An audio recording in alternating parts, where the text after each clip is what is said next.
Hello, this is Rosie and I am here to tell you about the spreadsheet advanced feature. So firstly, we will discuss how we can open MS Excel 2007.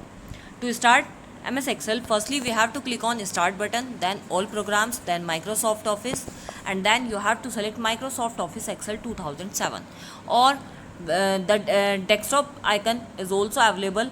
You can double click and open MS Excel 2007. Now, what are the components of Microsoft Excel window? These are the components of Microsoft Excel window which you can see here. The first one is your title bar, which is used to show the name of the program. Second one is your quick access toolbar, or you can say that your QAT, and this is a kind of toolbar which is used to display the most frequently used commands. Next one is your office button, which is available on the left hand side of the top corner, and it contains all the options regarding opening the new workbook, saved workbook, print or exit from the Excel. Next is your name box. That is a particular kind of box or address box which is used to define the address of the selected cell. Which particular cell you have selected, a name box will display the name of that particular cell. Next is your select all button. On that side again there is a button given, that is your select all. It means you can select all the row or column of that particular option. Next is your active cell. Worksheet is a combination of your rows and columns by intersection of which you can create the different kind of cells, and which particular cell you are selecting right now for the work, that particular cell is your considering as your active cell. Active cell always contain a dark black color border around it, and the name of the active cell will display in the name box, and the what content you are going to type in the active cell, that will be displayed in the formula bar that is next to the name box. Next is your column headings, that is given at the top of the worksheet, and that is A, B, C, D, E, A to Z, and after that it will again start from A, B, like this, and the last column name is your XFD. Same on the left hand side there is row numbers also given there, and it is approximate 16,384 row numbers are given here.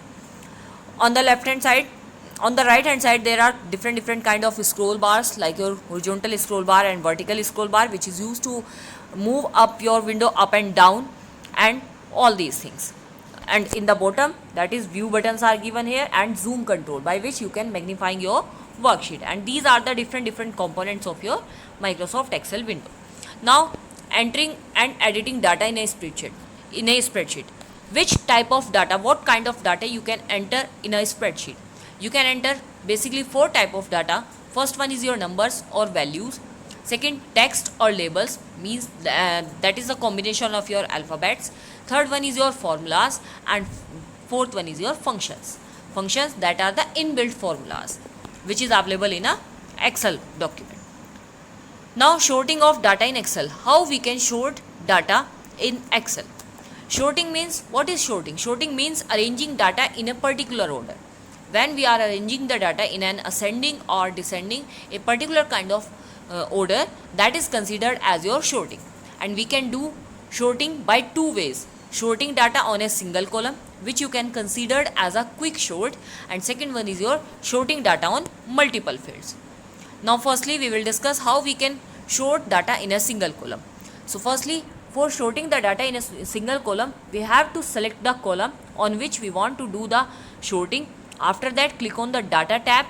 Then in sort and filter group, there you will find an option A to Z and Z to A. A to Z refer to ascending order of the content, and Z to A, that is refer to the descending order of the content. Whatsoever kind of order you want to contain, you click that, select that particular option, and your data will be sorted according to that. Next one is your sorting data on multiple fields. When you want to do the sorting on more than one field, then what will you do? Again, you have to select the data or column on which you want to do the sorting. After that, again data tab, sort and filter group, and there you will find an option sort there. Click on that sort option, and you will get a window in front of you where it will ask you that which particular column you want to sort and on basis of which order. Do that entries, and after that your data will be sorted according to multiple fields. This will be the window by which you can sort data on multiple fields. Firstly, you have to fill the column name, sort by which column you want to sort on which basis it should be sorted, and what will be the order of sorting. It may be ascending or descending. After completing it or filling it, you have to add a second column, and for adding the second column you have to first select the add label button on the left hand side available there. After that you will get another option for mentioning the details, and after that fill that entries, click on OK, and sorting will be done according to multiple fields. Now what is filtering?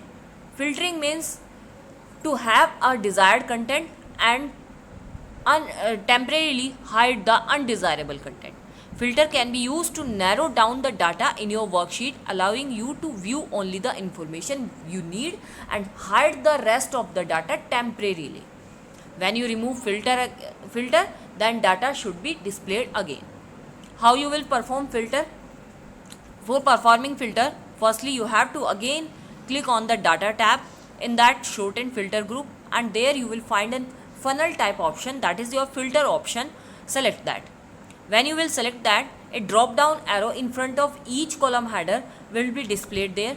Click on that, and there you will find number filter or text filter according to the selection. Select the content on which you want to do the filter, and after that the filter will be applied to your document. For removing the filter, you have to again click on the same filter button again. Now the next is your data consolidation. What is data consolidation? That is a feature that allows us to combine information from multiple workbook or worksheet into one place. Consolidation feature lets you select data from its various locations and create a table to summarize the information for you using one of the several functions